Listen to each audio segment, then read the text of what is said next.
शिव की आराधना किसको कहते हैं? कोई कहता है कि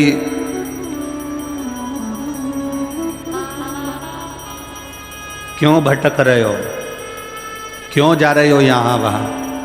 हम कहते हैं तुम भटको भी मत, कहीं मत जाओ।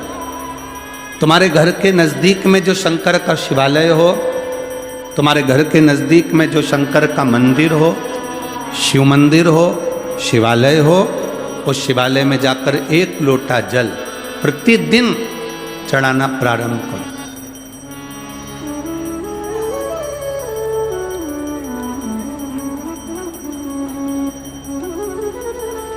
जो प्रतिदिन भगवान शंकर के मंदिर में एक लोटा जल समर्पित करता है, उसका हाथ महादेव पकड़ लेता है, फिर ऐसे ही नहीं छोड़ता, उसको मंजिल तक पहुंचाकर छोड़ता है।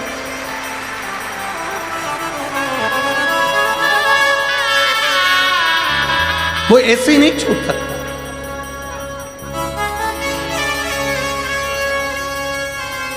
आपने अगर उस पर भरोसा करा है,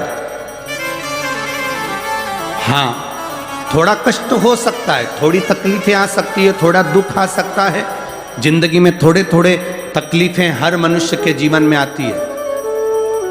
कोई संत, कोई साधु, कोई गुरु, कोई ब्राह्मण, कोई बहुत बहुत बड़ा महाराज भी अगर तुमको कह दे कि उसकी जिंदगी में दुख नहीं है, तो समझ लेना कि झूठ बोल रहा।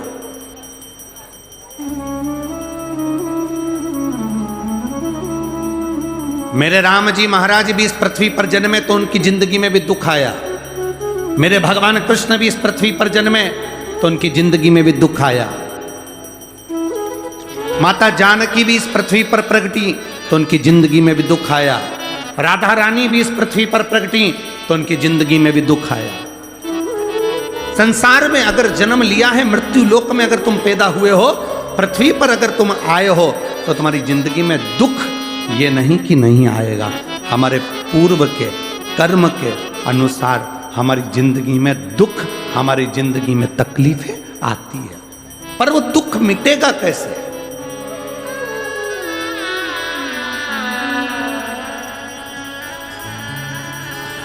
राम जी का दुख कैसे मिटा था?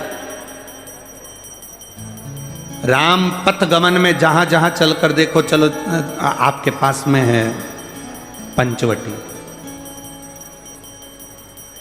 आपके पास में नासिक लगा हुआ है, पंचवटी लगी हुई। ये कथा 19 तारीख को पूर्ण हो जाएगी। 21 तारीख को नासिक में माता गोदावरी के तट पर पंचवटी में 5 दिवसीय कार्तिक महीने में कथा लोगों को श्रवण करने के लिए भक्तों को मिल जाएगी। आपके नजदीक में लगी है पंचवटी, चलो जाओ। जितने राम जी महाराज अयोध्या से लंका तक गए, उसके बीच में जितने राम जी के मंदिर नहीं है, उससे अधिक शंकर जी के मंदिर हैं। उसका कारण केवल एक है, राम जी जहां रुकते थे वहां शंकर भगवान के शिवलिंग की स्थापना करते थे, पूजन करते थे, और वहां से फिर आगे बढ़ते थे, फिर आगे बढ़ते थे, फिर आगे बढ़ते थे।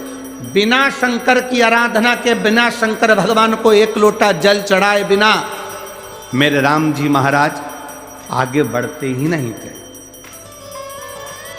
भगवान कृष्ण के जीवन का चरित्र उठाकर देखो। मेरे ठाकुर जी का नियम था, एक लोटा जल चढ़ाए बिना कृष्ण आगे बढ़ते नहीं थे। श्री दशरथ जी महाराज के जीवन चरित्र को उठाकर देखिए। सूर्य नारायण भगवान को जल और शंकर भगवान को जल चढ़ाए बिना दशरथ जी महाराज आगे बढ़ते नहीं थे। श्री जनक जी महाराज के चरित्र को उठाकर देखिए। एक लोटा जल चढ़ाए बिना जनक जी महाराज अपनी सभा में नहीं जाते थे।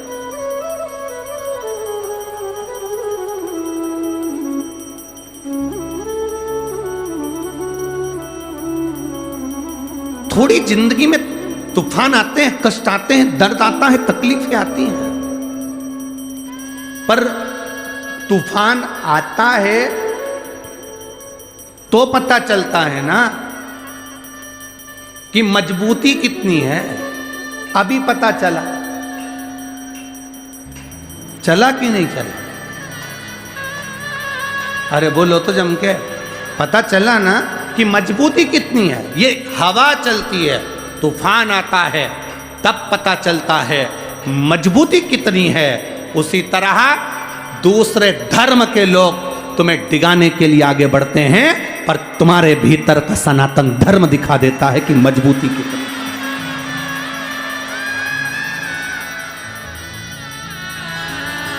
छत्रपति शिवाजी महाराज,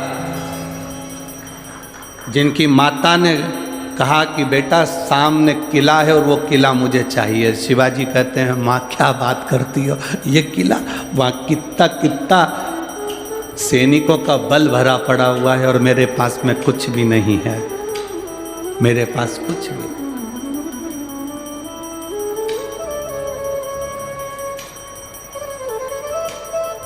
जीजाबाई के शब्द जब श्रवण किए,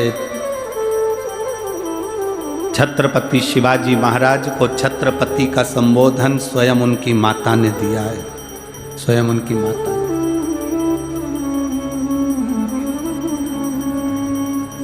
कह दिया जीजाबाई, सामने जो किला है वो मेरा है, तुझे मालूम है?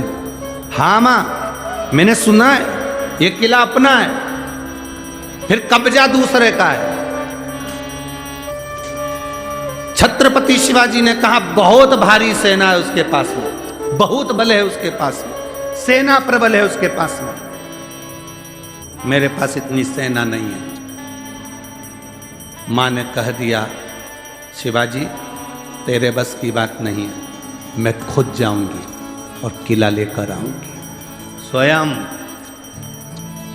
शिवाजी ने सुना कि मां स्वयं किला लेने के लिए जा रही है, स्वयं किला। मां